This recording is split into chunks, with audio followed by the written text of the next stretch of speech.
All right, we are at Media Row, brought to you by Toyota, and we're sitting in our Lazy Boy recliners. Long live the lazy. And I'm here with Ike Shehadeh, who is Ike. You're known as Ike because your likeness, the caricature on your sandwich shops, spit an image of what you look like in real life. Ike, so great to see you again. So great to see you. So happy to see you. Happy to be here too. You started here in San Francisco, right? Your first sandwich shop? My first location was on the corner of 16th and Sanchez, 2007, Halloween, 18 years ago. Wow. And sandwiches are, I know that you grew up loving sandwiches. What a great thing for you to be able to turn your passion into your business.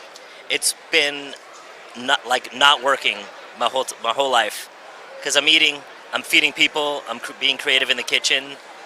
What's your goal with the sandwich shop? I mean, I know you like to spread love and good vibes around.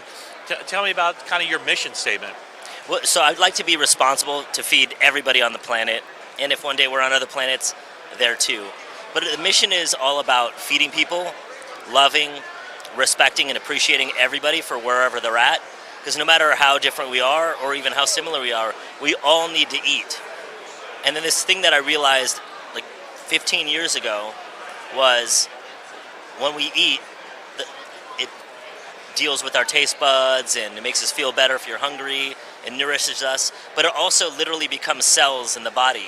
So in a weird way, I get to actually make an impact on people's lives, their bodies, and be a part of them for however long they want me to be a part of them. How I don't know, painful was the process? How much did you have to endure to turn your dream into a reality of opening not just one sandwich shop, but what, 130? Yeah, great question. So the hardest part of the whole journey was deciding to quit my jobs and to take the leap to move towards what became Ike's. That was the toughest part. People telling you your dream's not even realistic, say opening up a restaurant in San Francisco. And then there was also the stigma, I'm just a sandwich shop. I remember when I first opened, San Francisco is a very big food and chef driven town. All the famous chefs, ones that if I said their names, we would all know. And they came in and they started being a bunch, they were like, dude, you're just a sandwich shop. Why am I getting this attention? And so it was a combination of the internal, like I can't do it, and then the external you can't do it, from friends, family, and then peers. And then we actually did get shut down by the city in 2010 we couldn't sell sandwiches apparently, 2010. And from that, when I went from 0 locations to 1, it helped reinforce this is what I wanted to do, and which is why I was able to go from 1 to 130 in just 15 years after that. Wow, how far away? It started here in San Francisco. Where's your furthest destination sandwich shop? We've got Kona, Hawaii, okay, and then New Orleans, Louisiana.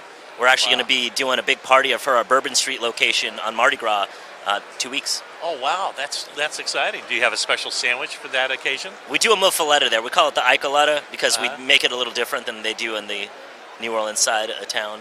You've always been very much intertwined with the sporting world, with sandwiches named after sporting figures. Tell me about that background and why sports for you.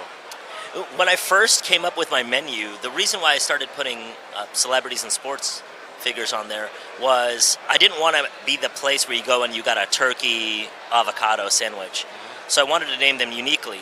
I named them after my friends and family, but I quickly saw that I didn't have that many friends and family. So at number 14, I ran out of friends and family, and I started picking who did I feel like deserved the honor, and even though maybe it wasn't an honor back then, but to me to name a menu item after that.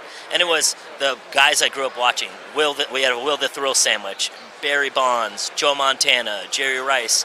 And what ended up being really kismet about doing that is when Tim Lincecum came in and Matt Cain came in, they would see, oh, what, you named one after Barry? What about me? When Robin Williams came in, he was such a great time when he was there, they were like, oh, well, if you got this celebrity, what about me? And it started a whole avalanche of celebrities coming in because they eat there and then asking to have a sandwich named after them. And the intersection of sports and the sandwiches is, well, big guys love to eat. Even here on Radio Row, I've run into 6 or 7 guys, famous guys, that are like, "Hey, when are you going to do one with me?" And so we got it all lined up. Oh, that's awesome. Now, to name a sandwich after one of those individuals, do you partner with them, or how does that work?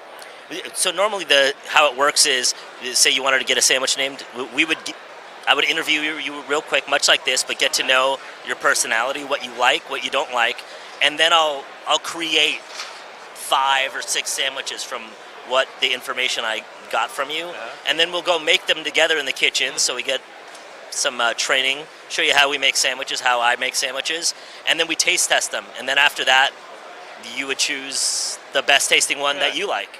Are they all Dutch Crunch? We normally do whatever bread you want, but Dutch Crunch is 60 or 70% of our sales. And I got to ask you, I know it's like picking your favorite child, but what's your favorite sandwich? What's your go-to sandwich? My go-to, so every day I make a new sandwich. I'm looking for that next great sandwich, which is one of the most fun parts of my job. But if, say, we were going to go in and you really wanted a sandwich, but you wanted one from the menu without getting creative, I love our Reuben. I love our Madison Bumgarner sandwich. So I like our steak and our pastrami. If I want chicken, I get the Elvis Keith.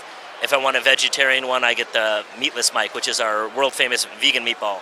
All right. Ike, you're one of the most popular guys here. No, you are the most popular guy on Media Row because you were walking through with sandwiches, and us hungry media members probably wiped you out. Oh, yeah, and it's so surprising. People remember me. This is our 6th Radio Row. People remember me from Vegas or LA or New Orleans. Yeah, no, it's great stuff. Thanks so much for joining us. I really appreciate you having me. Right. Thank you. Yeah, thanks, Ike.